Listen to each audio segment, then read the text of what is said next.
غصہ کی سب سے پہلی وجہ نیند کی کمی ہے، اس لیے اپنی نیند پوری رکھیں۔ آج کل کے نوجوان وہ نیند پوری نہیں کرتے، اس وجہ سے غصہ ہو رہا ہے۔ علم بڑھ گیا ہے، عصری تعلیم بہت بڑھ گئی ہے، کوالیفیکیشن ہمارے ملک میں بہت بڑھ گئی ہے، لیکن نیند پوری نہیں ہو رہی، جس کی وجہ سے غصے میں اضافہ ہو رہا ہے۔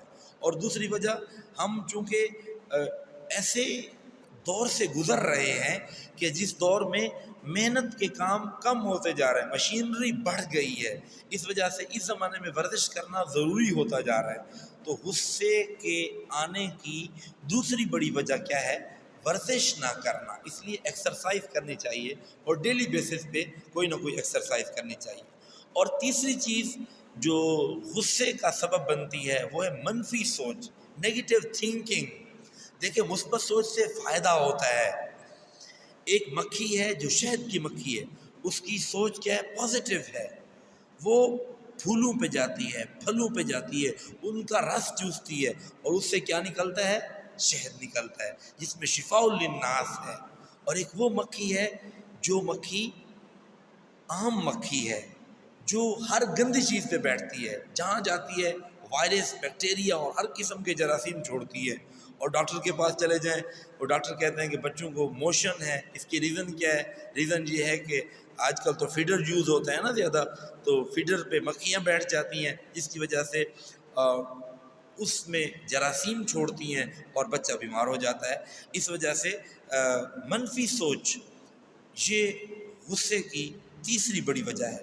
اور چوتھی بڑی وجہ، انسان کے اندر تکبر، بڑی چیز اپنے آپ کو سمجھ لینا، ہم چمو دیگر نیست، ہم جیسا کوئی بھی نہیں ہے بھائی۔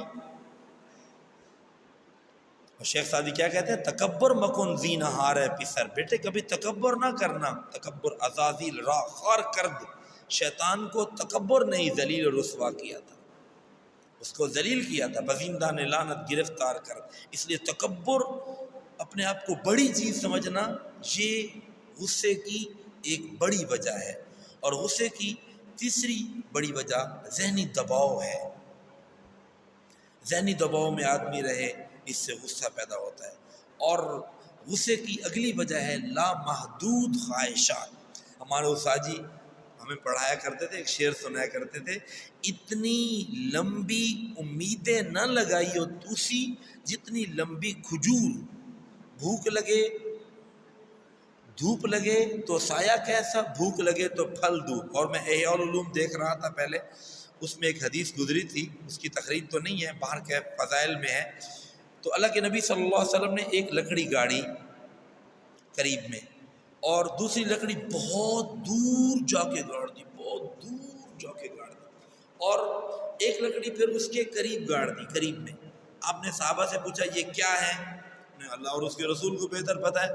آپ نے فرمایا یہ انسان ہے، اور یہ قریب میں اس کی موت ہے، اور وہ جو دور، بہت دور لکڑی ٹھہری ہے، وہ کیا ہے؟ اس کی خواہشات۔ انسان کی خواہشات بہت بڑی اور بہت زیادہ ہیں، جبکہ موت اس کے قریب ہے۔ اس لیے جب خواہشات بہت زیادہ ہوتی ہیں تو اس سے غصہ پیدا ہوتا ہے۔ اور آخری چیز غصے کی وجہ وہ بنتی ہے انسان کے اوپر حد سے زیادہ دباؤ۔ اس لیے انسان کو حد سے زیادہ اپنے آپ پر دباؤ نہیں رکھنا چاہیے۔ ایک اور حدیث پاک دل میں آ رہی ہے، اس کا حوالہ تو فی الحال ذہن میں نہیں ہے۔ اللہ کے نبی صلی اللہ علیہ وسلم نے فرمایا: من جعل ہمہ ہم الآخرہ، جو آخرت کو اپنا غم بناتا ہے، اللہ تعالیٰ اس کی معیشت کو اکٹھا کر دیتا ہے۔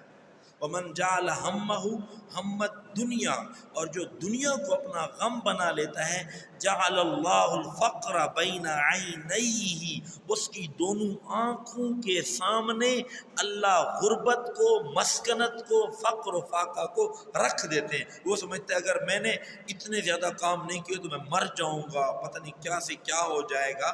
تو اس لیے انسان کو اپنے اوپر دنیا کمانے کے لیے حد سے زیادہ بوجھ نہیں ڈالنا چاہیے۔ تو یہ غصہ کے نقصانات ہیں اور غصہ کی وجوہات ہیں۔ اللہ تعالی ہمیں ان وجوہات پر قابو پا کر غصے کے نقصانات کو سمجھتے ہوئے اس سے بچنے کی توفیق عطا فرمائے۔ وآخر دعوانا ان الحمدللہ رب العالمین۔ میرے چینل کو لائک کیجئے، سبسکرائب کیجئے۔ ملتے ہیں ایک نئی ویڈیو کے ساتھ۔ السلام علیکم ورحمۃ اللہ وبرکاتہ۔